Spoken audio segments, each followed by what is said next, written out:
Assalamualaikum warahmatullahi wabarakatuh. Entah dari mana titik awal perjalanannya, yang jelas sampai pada saat ini ada label atau stigma yang dilekatkan kepada sebagian umat Islam bahwa mereka potensial menjadi ekstremis. Mereka sangat potensial mengobarkan perang atas nama jihad. Serangkaian peristiwa dijadikan penguat argumen tersebut, seperti aksi terorisme bom bunuh diri sampai dengan konflik berdarah Timur Tengah. Di Indonesia sendiri, label tersebut lazim ditujukan kepada umat Islam yang dianggap beratribut kearab-araban. Kalau ada orang Islam dahinya hitam, berjenggot, lalu celana di atas mata kaki, memakai jubah, umumnya cibiran akan menghampiri orang tersebut. Seminar-seminar atau semacam forum-forum yang bertemakan Islam dan perdamaian banyak diselenggarakan. Di forum tersebut, pembicara yang dianggap mewakili unsur Islam terkesan seperti harus, dalam tanda kutip, membela diri ketika tiba kesempatannya untuk berbicara. Umumnya mereka menjelaskan bahwa bukan agamanya yang salah, tetapi pemahamannya dan lain sebagainya. Yang sebenarnya adanya forum-forum tersebut sendiri sudah seperti menggiring asumsi bahwa Islam agama ganas, beringas yang harus dijinakkan, sehingga harus diadakan semacam forum-forum perdamaian untuk menjinakkan. Juga dihembuskan narasi umat Islam dengan atribut kearab-araban tadi terlalu dogmatis, memakan mentah-mentah apa yang didoktrinkan, sehingga berpotensi sesat pemahaman. Pemahamannya terlalu kaku, terlalu fanatik di dalam beragama. Pada akhirnya, di tataran praktis, sampai lahir slogan-slogan seperti "Jangan pecah belah NKRI" atau "Jangan suriahkan Indonesia". Bahkan sampai terjadi intimidasi terhadap orang-orang yang dianggap Islam garis keras tersebut. Pengajian dibubarkan paksa, kajian dibubarkan paksa, rumah orang yang dianggap tokoh garis keras digeruduk beramai-ramai, dan lain sebagainya. Lalu, apakah benar sebagian umat Islam yang diduga garis keras itu berpotensi menyebabkan pertumpahan darah? Kita lihat dari konflik Timur Tengah terlebih dahulu. Konflik berdarah yang menjadi salah satu dasar pelabelan ekstremisme di dalam Islam.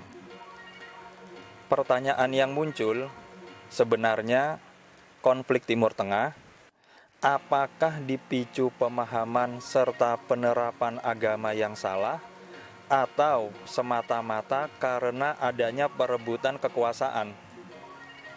Kalau dilihat, sebenarnya konflik berdarah Timur Tengah lebih disebabkan pada perebutan kekuasaan, yaitu saling guling-menggulingkan kekuasaan. Kalau diperhatikan, pihak yang terlibat di dalam konflik-konflik tersebut adalah pihak pemerintah dengan oposisinya.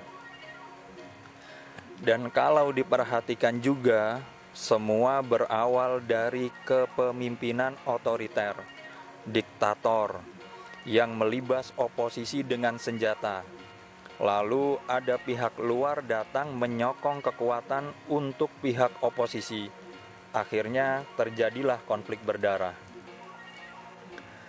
Kalau dilihat dari runtutannya seperti itu, kemungkinan, andaikan di Timur Tengah bukan pemeluk Islam, atau anggap saja tidak beragama, tapi kalau pemerintahannya otoriter, lalu menangani oposisi menggunakan intimidasi, dan pihak oposisi kemudian mendapat sokongan kekuatan dari luar, tetap akan terjadi konflik berdarah.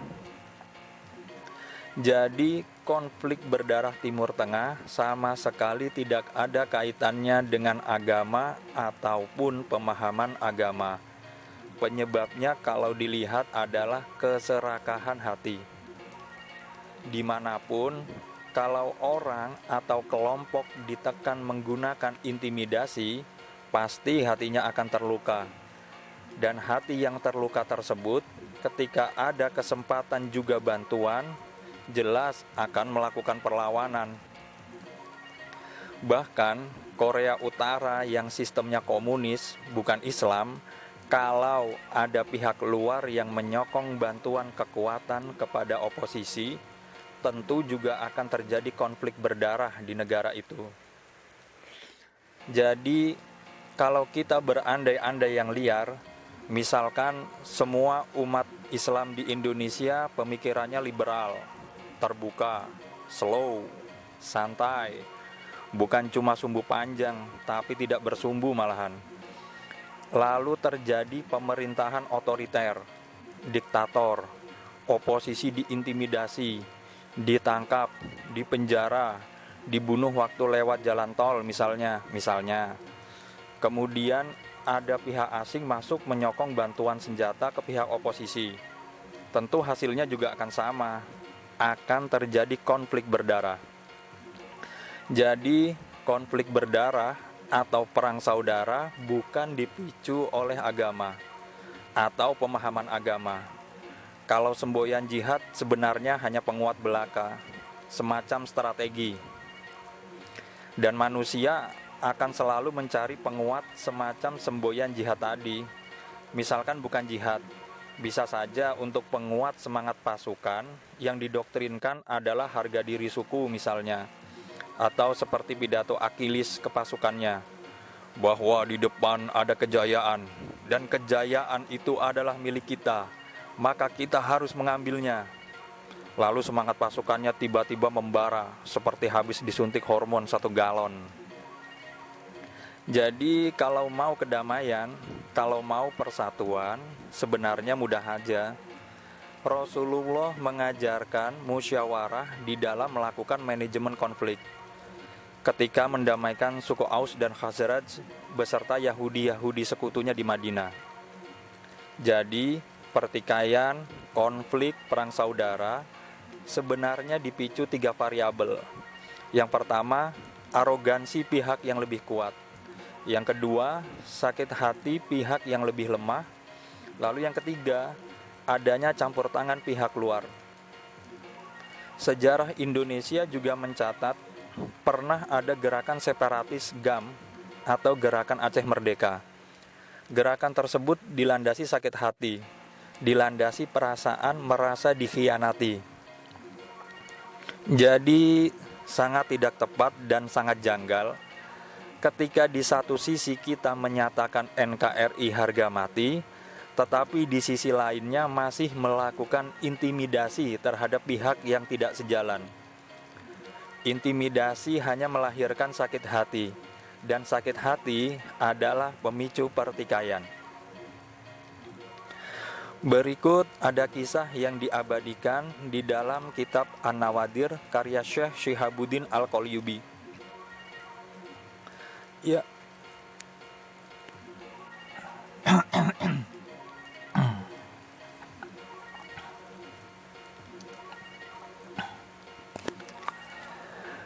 Yaitu kisah tentang Sayyid Husain bin Ali bin Abi Thalib. Ringkasnya, dikisahkan bahwa suatu ketika di masa tersebut, Yazid bin Muawiyah sangat terpikat oleh kecantikan istri Adi bin Hatim yang bernama Ummu Khalid. Lalu atas strategi dari Amr bin As, Adi bin Hatim akhirnya menceraikan istrinya tersebut. Kemudian setelah status Ummu Khalid menjadi janda, Muawiyah mengutus Abu Hurairah agar meminang Ummu Khalid untuk Yazid. Ketika Abu Hurairah hendak menemui Ummu Khalid, di tengah perjalanan beliau bertemu dengan Abdullah bin Umar, Abdullah bin Zubair, juga Husain bin Ali bin Abi Thalib yang juga memiliki keinginan yang sama dengan Yazid tadi. Kemudian setelah bertemu dengan Ummu Khalid, Abu Hurairah menyampaikan pinangan dari 4 pria tadi. Ummu Khalid menyerahkan keputusan tersebut kepada Abu Hurairah, yang kemudian Abu Hurairah memilih Husain bin Ali bin Abi Thalib. Singkatnya, Adi bin Hatim kemudian menceritakan kepada Sayyid Husain tentang penyesalannya termakan tipu daya, sehingga menceraikan Ummu Khalid. Kemudian Sayyid Husain memanggil Ummu Khalid dan menceraikan Ummu Khalid ketika itu juga, sehingga Ummu Khalid bisa menikah kembali dengan Adi bin Hatim. Bahkan selama menjadi istri sah dari Sayyid Husain sama sekali tidak menyentuh Ummu Khalid. Dan sekedar catatan, Sayyid Husain mungkin kalau hidup di zaman sekarang bisa dikategorikan sebagai Islam garis keras. Sayyid Husain ketika itu sangat lantang menyampaikan kritik-kritiknya terhadap pemerintahan Yazid bin Muawiyah. Bahkan syahidnya Sayyid Husain di Karbala juga karena dieksekusi oleh pasukan Yazid. Dan bagi yang keberatan Sayyid Husain dikategorikan syahid karena dianggap melawan pemerintahan yang sah, berarti berani meragukan informasi dari Rasulullah yang insya Allah menyatakan bahwa Sayyid Husain adalah pemimpin pemuda di surga. Sayyid Husain mungkin kalau di era sekarang, mungkin karakternya seperti Habib Rizik Syihab. Bahkan dari pengalaman empiris, justru yang banyak melakukan kegiatan-kegiatan kriminal adalah mereka yang Islamnya biasa-biasa aja. Hampir tidak pernah ditemui mereka yang diidentifikasi sebagai Islam garis keras melakukan pemerkosaan, pencurian, pembegalan, menyelingkuhi istri orang, dan lain-lain. Kalau masalah kegiatan terorisme seperti bom bunuh diri, kembali seperti yang sudah dijelaskan di atas. Mungkin karena dilandasi sakit hati, dianggap berbeda lalu diintimidasi. Atau juga seperti tadi sudah diuraikan, bisa saja tindakan itu dilakukan karena hasutan dan fasilitas dari pihak luar. Jadi ada perasaan sakit hati yang disambut hasutan serta fasilitas dari pihak lain. Dan perihal tudingan hobi memaksakan kehendak atau melakukan kekerasan seperti mungkin FPI, mungkin di lain kesempatan bisa diulas secara khusus. Hanya saja sebagai pengantar, coba dicari tahu, apa pernah ada berita anggota FPI melakukan pemerasan pelaku-pelaku usaha? Apa pernah ada berita anggota FPI bentrok karena menjadi backing pengamanan lahan sengketa? Apa pernah ada berita FPI mengganggu ibadah agama lain? Apa pernah ada berita anggota FPI melakukan pengeroyokan terhadap aparat negara?